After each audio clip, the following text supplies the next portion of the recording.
এখানে একজন অনেক অনভিজ্ঞ লোকের নাম করা হয়েছে। তিনি হচ্ছে সজীব ওয়াজেদ জয়। আমি তার নাম উচ্চারণ করতে চাচ্ছিলাম না, কিন্তু আপনারা সবাই তার নাম উচ্চারণ করছেন।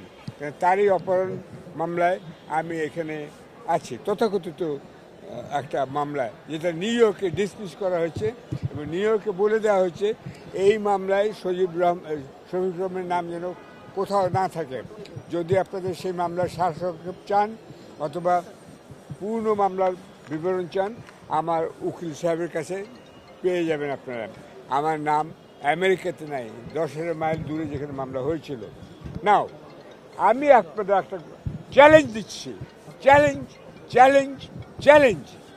আপনারা সবাই, পত্রিকা যারা আছেন, ফটোগ্রাফার যারা আছেন, টিভিতে যারা আছেন, আপনারা খুঁজে বের করুন সজীব ওয়াজেদ জয় কীভাবে এবং কেন আমেরিকায় যেতে হয়েছিল তাকে।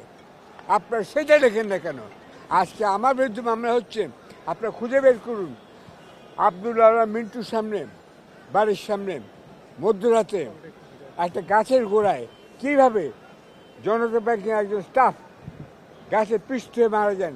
সেই গাড়ি কে চালাচ্ছিল, সেই গাড়ির চালক কে ছিল এবং সে কোথায় এখন, এইটা আপনারা বের করেন, তাহলে আমার প্রশ্নের উত্তর পেয়ে যাবেন। আপনারা সবাই উচিত, আমি কাগজ দেখবো আপনারা লিখেছেন কিনা। এটা আমার বিরুদ্ধে হত্যা মামলা হচ্ছে কেন? হত্যা মামলা হওয়া উচিত সেই ব্যক্তির বিরুদ্ধে যিনি হত্যা করেছেন একজন সাধারণ কর্মচারীকে, জনতা ব্যাংকের কাজ করতেন বোধ হয়। তাদের আত্মীয়স্বজনকে অনুরোধ করছি আপনারা এগিয়ে এসুন, এদের সবাইকে বলুন আমার স্বামী, আমার ভাই, আমার ছেলেকে হত্যা করেছে যে, তাকে নিয়ে আসুন, তাকে এখানে হাজির করুন। এটা আমি বলছি, এই নাম আমি উচ্চারণ করতাম না, কিন্তু বারবার এই লোকটার নাম বলছেন। সে কি করে, সে কি করে, কি করে, কি করে আমেরিকা গেল, কি করে আমেরিকা গেল, কি করে আমেরিকা গেল, এইটা আপনারা জানতে চান। এইটাই আপনার অনুসন্ধানী রিপোর্ট হবেন।